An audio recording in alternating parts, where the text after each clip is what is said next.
Hello and welcome to another episode of our Speakeasy podcast. As always, I am John. And I'm Ken. What's up, guys? What's going on? Today, we're celebrating some Oktoberfest. Guten Tag.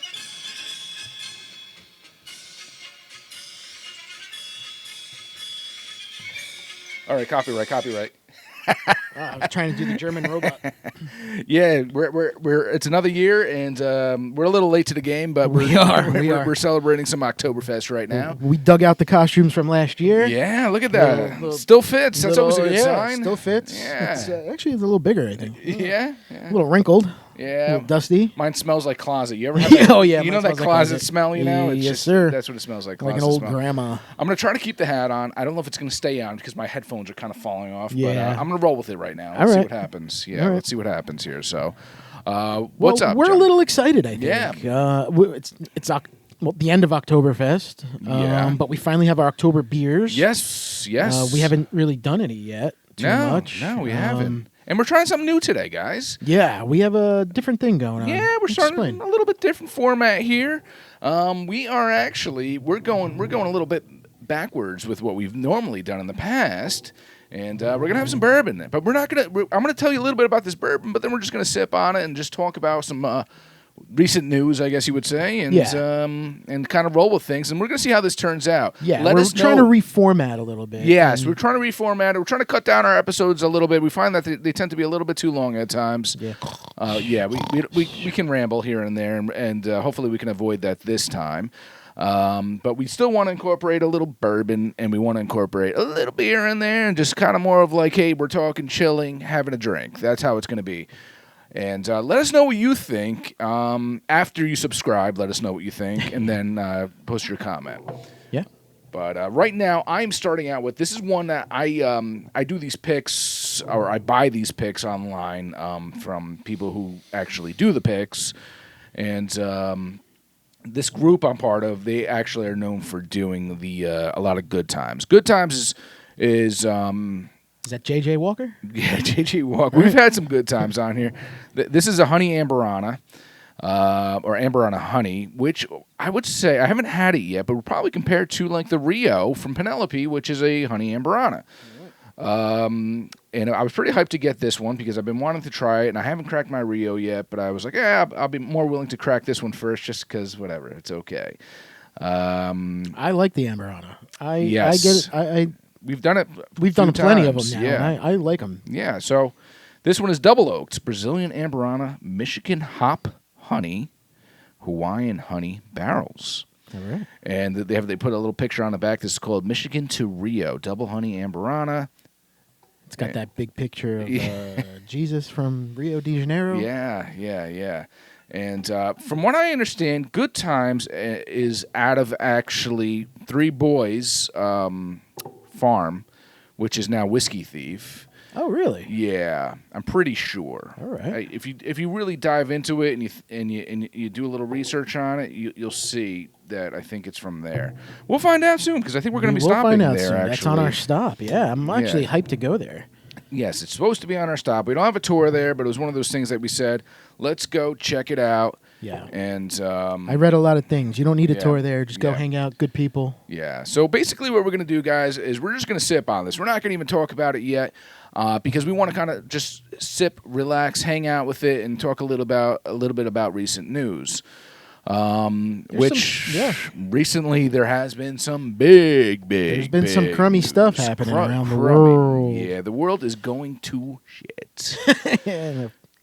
Right? Yes, I mean, sir. come on. Look what's going on. I mean, first and foremost, Ukraine, Russia, all that shit going on over there. Yeah. And now Israel. Yeah. Israel seems like they're always getting picked on, right? But they always seem to come out on top, though. I don't know. Everybody's trying to pick on Israel, and cheers. Cheers, buddy. Yeah. Everyone picks on Israel. Cheers, buddy. Cheers. Can't say no more. Mm-hmm. But I tell you what, though, man, Israel is mighty, man. They put up a fight. Yeah. Yes, they do. They don't take shit from nobody. No, it seems like they've been holding their ground for quite some time now.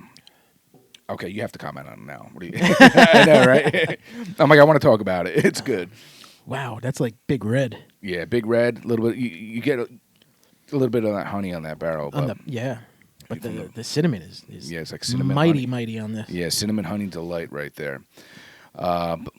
And that's proofy. That's that's got some. No, it's proofy. See, we can't stay on the format we discussed because we really want to talk about the bourbon. So. It's proofy. Yeah. What was? I know you mentioned it. What was the proof on that?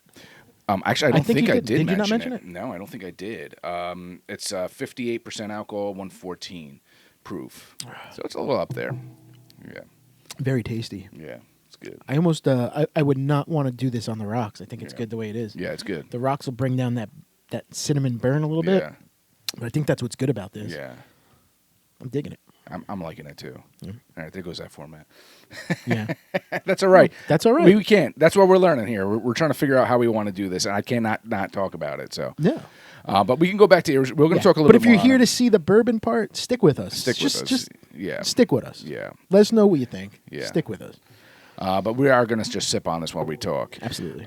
So basically, from what we understand, John and I did a little bit of recapping on things and trying to understand what's going on there, why it's going on there. And it looks like it's almost like a battle of the Holy Lands, It's just because it's sacred to a lot of the Muslims and it's sacred to the Jews. Yes, some of those areas there, it's like holy lands for them. So, and it's been a constant battle for hundreds of years. It seems like, and it looks like the Palestine, I guess, kind of took over a little bit, and then I think the Holocaust played a role in it, where during the Holocaust, a lot of Jews came back or to Israel, and that threw. Made things a little bit different. So I'm going to be honest. I didn't really know much about the history of all this stuff until we decided we wanted to talk about it. So I did some research. Yeah. What I got out of it, and I could be wrong. Let me know if I read this wrong or if I researched wrong. Okay. It's almost like, Palestine was the area in Egypt, Jordan, Syria, and it was I guess, big Muslim area, obviously, and the Israelis, the Jews are really the ones that came in like, hey, we want this land, we're taking it over. Like they were the bullies almost. Yeah. One had that nice big strip of land that they now call Israel, but some of the Palestinians that were there before were like, well, we're not giving up everything. Like we're going to fight for it. Yes. And Israel, not that they said, okay, here you go. I think they just gave up and said, all right. They're down there, not bothering us, which is the Gaza Strip. Yes. Stay there, putting up a fence. I don't know if Palestine, I think it is. Is it really recognized as a country? Or is it recognized as like it's just a part of Israel, like a section? That's a good question. That's the part that I was looking up that I couldn't really comprehend too much. Yes. Which makes you wonder, because when you think about it, if they're Palestinians, that sounds like they're right. Because they think themselves as their own country, their own people. Yeah. So they own the Gaza Strip or the territory. I guess you call it territory of Israel.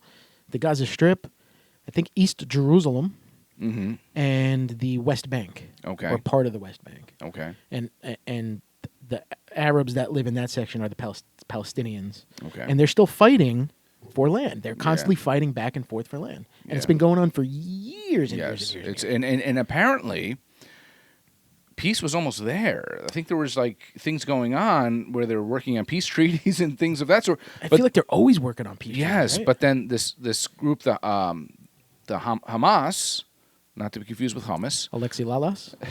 You're not dipping your pita in these. They are like more of an extremist kind of group, and they basically aren't having it. And they don't like that. They're saying, no, we don't agree with this, basically. That's the way it comes across. Obviously, if you're coming in, invading these lands, kidnapping people, et cetera, they're not happy.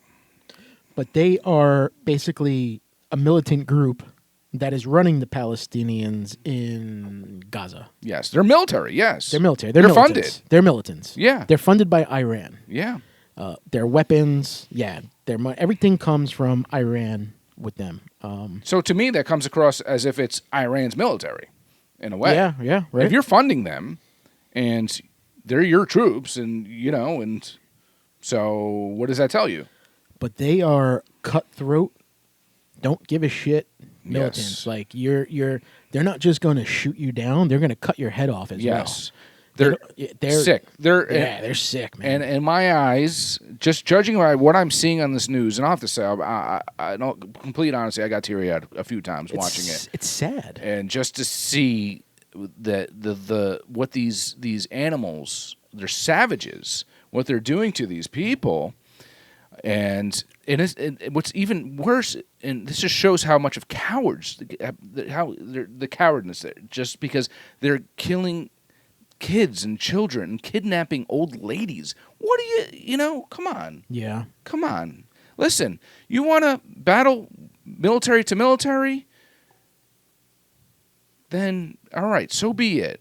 That's your soldiers. Your soldiers will fight. But no, it's no holds barred there. Yeah. They don't care. They're kidnapping. They're taking everybody out.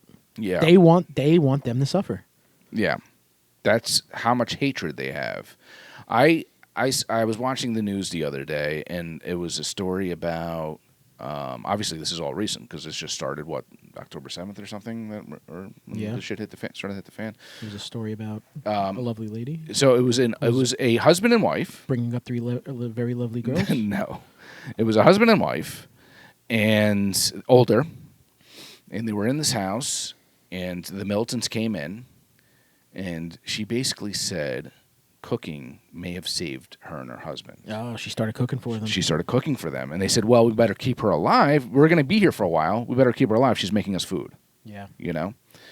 So she bought time. She bought time with that. Her son, who was an officer there, and went to the parents' house. They went through the upstairs window and basically came in to do what they had to do. And the son, the mother, geez, what a genius she was, because the guy had a gun to her head, and she saw her son there, and she put her hand on her face like this, telling her son, "There's 5." Wow. Yeah. There's 5 people in here, giving him the heads up. What is it, like Die Hard in there? Yeah, dude. And the guy apparently had, they didn't say the whole story because it didn't make sense to me, because they said he had a gun in one hand and a grenade in the other. So basically, if you kill me, this grenade's going off. Yeah. We're all going to die. Yes. Somehow, some way, maybe the grenade was whatever. But the father, I mean, this is love right here. His father, after I guess they shot the guy, jumped on her to protect her from the grenade. Yeah. And but they all live, so I don't know. Maybe the grenade didn't go off. They didn't say the whole story there, but I guess obviously it didn't, or maybe it was a bluff. Maybe it wasn't a real grenade. I'm a wuss, man. I'd be like, have my wife. She has hips like bull. She's very, very good. Take her. She cook very well. Cook very well. Take her. Leave me. Take her. Yeah, but it's sad. It's sad. I saw a video on TikTok of a family, younger family. There was a young boy and a young girl. Mm-hmm. And the father looked like he was sleeping on the floor. The mother was crying and pleading with the militants. Mm-hmm. And the boy was sitting on, he looked like maybe he was 6, 7 years old, just sitting on the, next to his parents. And you just see the legs. I guess they had the camera set up. Yeah. And you see just the legs walking back and forth. And the guy walked by and he just kicked the boy because the boy was crying or doing something. Yeah. He kicked the boy. And the mother's pleading. I didn't understand what they were saying because they weren't talking English. But it just looked like a very, very fearful situation. Yes. Yes. And there's 20-something Americans that have been killed already because for some reason, I can't say for some reason, it's a beautiful holy land and it's a beautiful land. Yes. A lot of Americans like to tour over in Israel. Yeah. And you won't catch me there. I'll tell you that right now. You won't catch me there when it's been peaceful for whatever amount of years. I'm not going. I'm not going to any of those places. Yeah, there's too many hostile areas surrounding there, and I'll never go to China. No, I'm not going there. No. Would you go to North Korea at least? Yeah, all right. Maybe if with Dennis Rodman on a plane. I know it's too. I mean, come on. It's dumb to me just to do that. I find it's dumb. I find that you gotta. There's too much shit going on in this world right now that we have to be concerned about. It's hard to travel to that side of the world right now because there's a lot of unhappy people, and they don't care who you are, and they don't like us. No. They don't like us. No one likes Americans until we give them money. Then they like us. And then they say, ha ha, you chump. Mm-hmm. These fools. Which makes you wonder now, when I'm talking about money and everything, we've been helping support this war in Ukraine. And a little bit of water. Oh, a little water, yeah. And we've been backing Ukraine with equipment, with tanks, with any kind of military equipment, and we're helping them out. Now what do we do? Are we stretching ourselves too thin with what we're giving out there? That's the borderline now. Like this is like the sketchy part now. Yeah. As Americans, you don't want to sound heartless. You don't want to sound mean. Yeah.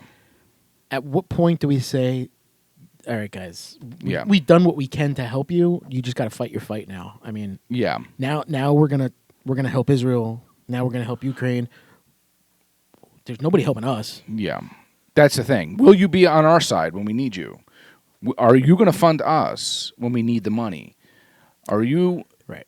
I mean, Israel's got Egypt right now and the Saudis. I believe they're behind them, helping them. Mm-hmm. But America just loves to just stick their, I don't know. I don't want to say stick their nose in because that sounds mean. Yeah. And it's a good thing. We want to support everybody, yeah. But there's only so much I think that we should really, like, we have aircraft carriers already going out to the Mediterranean. Well, we've felt the repercussions already, though. Look at. I mean, isn't 9/11 a result of us sticking our nose in things? Our nose in where we don't belong. Sometimes you just got to let people fight it out. It's tough. It's a tough situation because as a human, you want to help your neighbor. Yes, you want to help the other humans. You want to help the children. You want to do everything that you can, but it gets to a point too. We're a new country, and if we can become what we are, we've come so far in a short amount of time. Like some of these countries, man, it's just they're still like third world to me, Yeah. And, absolutely. Like I was reading up on Gaza. There's no money there. There's no electricity there. There's no food there. Like they're constantly being funded. Mm-hmm. There's no jobs there. It's really people living on streets and shacks and buildings, and they're running off of fuel. Yeah. And the fuel has now run out. Yeah. Because they're cut off.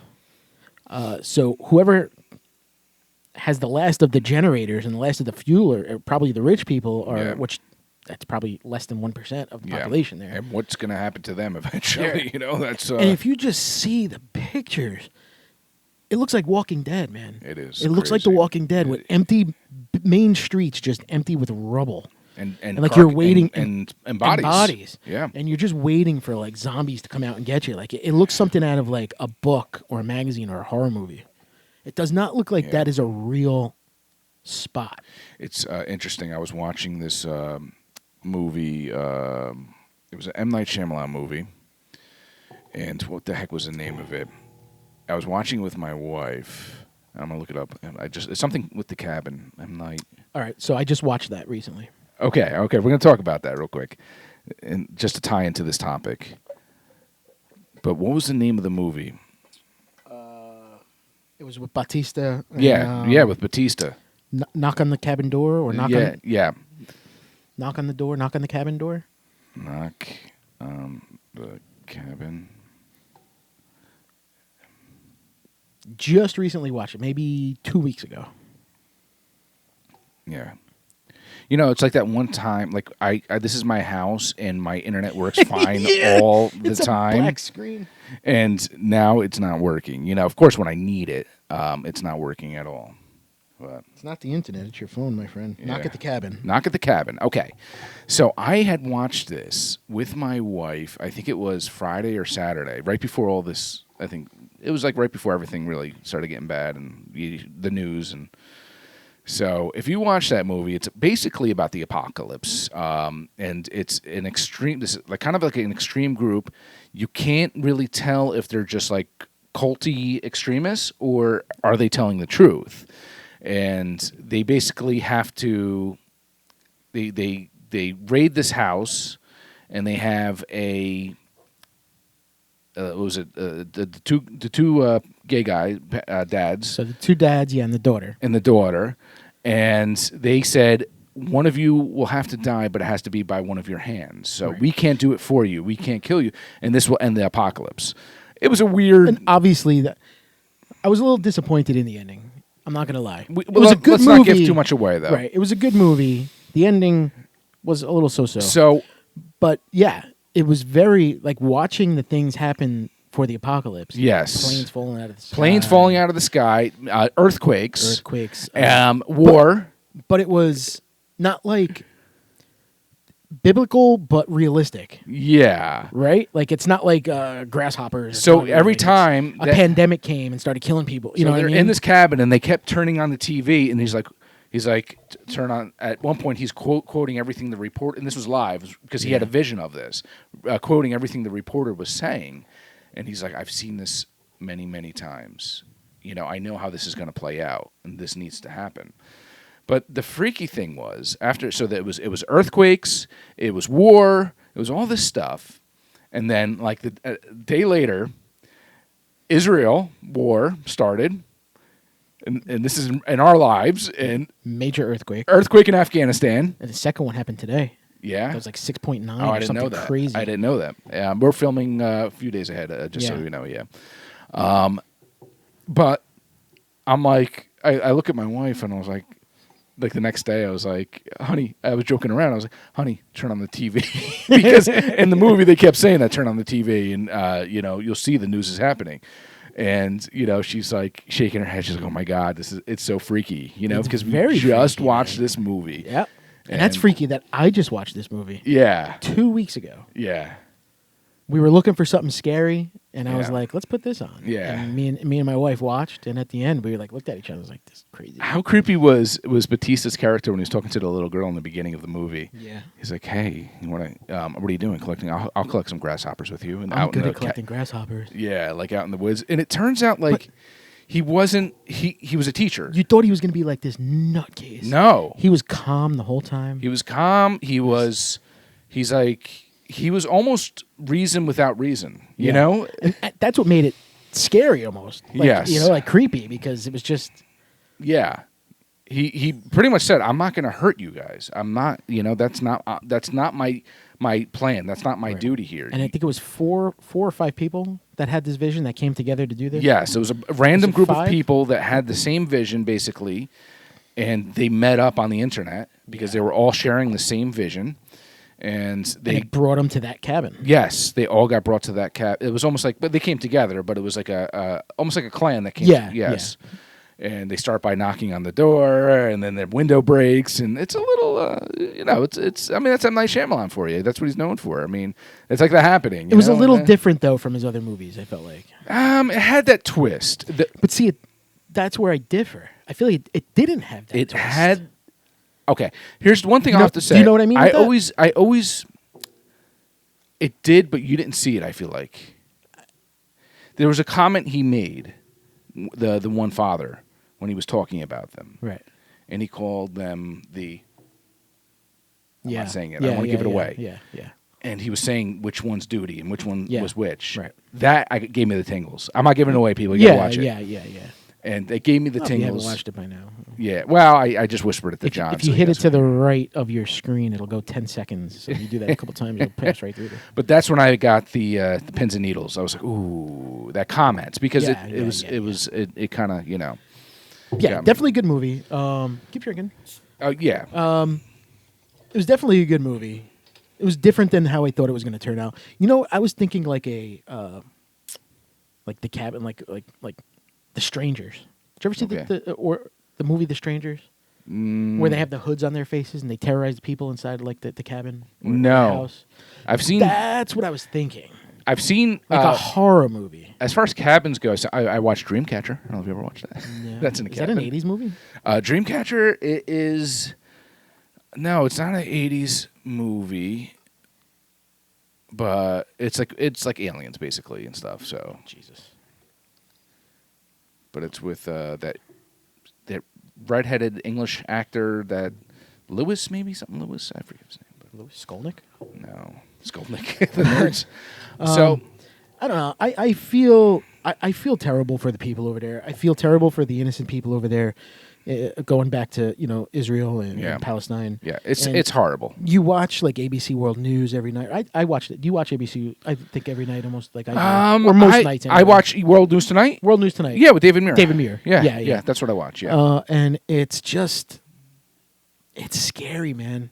Can you imagine living in fear that just even the reporters like sitting there talking and then a bomb goes off behind her in a building and she's like, and she's screaming for her life. Yeah. You know what I mean? Yes, you saw the Gutman guy was running. He was like running away from bombs or something the other day. It's crazy. Yeah. They got to pay those people good. Yes, but I also feel like they have to pay them to be a little dramatic at times too. If a bomb went off behind me. No, but I've seen stories about these sissy. reporters like finding the deepest part of like they step in like a pothole and pretending that it's like we're in 4 feet of water here. You know, or they turn the camera a little bit so it looks like he's diagonal. The wind is moving. Al Roker holding on to the pole. You know, Yeah. or no, it was holding on to the leg of some guy. Remember, the poor guy's like, yeah, everything's okay. yeah, it's like I'm fine. It just feels kind of nice on my hair. John, back to Oktoberfest. We're taking a quick time out on this topic. What do we have here, buddy? All right, so I picked this up at Total Wines, and I was looking for a nice Oktoberfest beer for us today. And where does Oktoberfest come from? Germany. So I saw this Ayinger. Yes, I called it Ayinger, and I got told I was wrong. I call it Ayinger, but yeah. You're probably right. Ayinger is probably not right? Because I don't think there's a J really in the German language. Yeah. Like a guz. Yeah, I don't know. I don't know. And this is an Oktoberfest Marzen authentic Bavarian festival lager. Mm-hmm. And this is out of, it's Germany, and the town is Ayinger, Germany. Oh, Ayinger. Ayinger, Germany. Makes sense. And it's only 5.8%, which is nice. And let's give this one a try, man. yeah, let's give it a try. Happy Oktoberfest, everybody. Oh, sorry, I took a quick sip. Cheers. Cheers. Malty, a little sweet. Very malty. Different than the Marzens, I think, that come out of our local breweries. Yeah, but it's in the family. I like it. Yeah, it's good. I'll drink it. Little flat. No, a little warm. Probably because it was in your bag for... Cheers to that. It's like, maybe that's the way they drink it. I think John was trying to be authentic here. I was trying to be as authentic as I could. Yeah, and give it to us room temperature. Put it out in the sun for a little while, warm it up. Solid, though. Yeah, pretty good. I wish we could celebrate Oktoberfest a little bit more, being a little bit more festive and a little bit more happy about it. But like I said, unfortunately, this is everything with Israel has been on our mind, and it's been basically the topic of discussion here. And who knows? By the time this airs, maybe I don't know, man. I'm hoping just see it probably getting worse. Pray, man. Pray for these people, and hopefully it doesn't escalate even further, which unfortunately it probably will. Yeah. Nothing good comes from war, really, No. man. I feel like nothing's ever really solved. I feel like it's just... I really hope that America doesn't get involved enough where we're going to start losing our troops and our people. Because we just got out of all this, man. We just got out of Afghan. And I do feel like, and we've said this before, I feel like other countries are now looking down on us a little bit, thinking that our leadership is not quite where it used to be. Yeah. And we're a little bit of a laughing stock and a little bit weak right now. Yes, everything going on, especially with the Speaker of the House and all that going on. And it's just there's just our politics are in shambles, and I think other countries recognize that. Yeah, and you don't want to be taken advantage of. Yes, yeah. Well, we'll see what happens. We'll keep an eye on it. We'll talk about it again. We'll comment again as things progress. I think and this is a topic better things. Revisit. Maybe we'll do a part 2 of this one at some point. Yeah. And just revisit things and see how things are going. But please, like we said, this was our new little format. We didn't dive in so much. We did our bourbon. We did our beer. Yeah. But we didn't take so much time doing it. That was a way for us to kind of shorten things. We're just doing basically one beer, one bourbon, unless we get through things a little fast. And maybe, we always have one up our sleeve, so sometimes we'll have another that we can throw out there. Absolutely. This was an awesome one by Ayinger, though. Yeah. Very good. Yeah. And so we're going to shout them out today. Yeah. We're shouting out Good Times. Yeah, Good By Times. Whiskey Thief? Or? Yeah, I'm almost positive it's Whiskey All right, Thief. we'll find that out. Yeah. Like, comment, subscribe. Yeah. Tell your friends. Tell your friends. Tell us what you think about this. Hopefully we kept you guys engaged, and it'll show. We'll check our numbers and all that stuff after. But Can I take off this silly hat now? Oh my! Yeah, I'm starting to get hot now. Let's do it. That's one advantage about making this a little bit shorter. We don't have to wear these as long. But let's pray for the best, guys. John, thanks for bringing this beer. Cheers to you, Ken. Happy Oktoberfest to you, and we'll catch up with you guys soon. Peace. Cheers.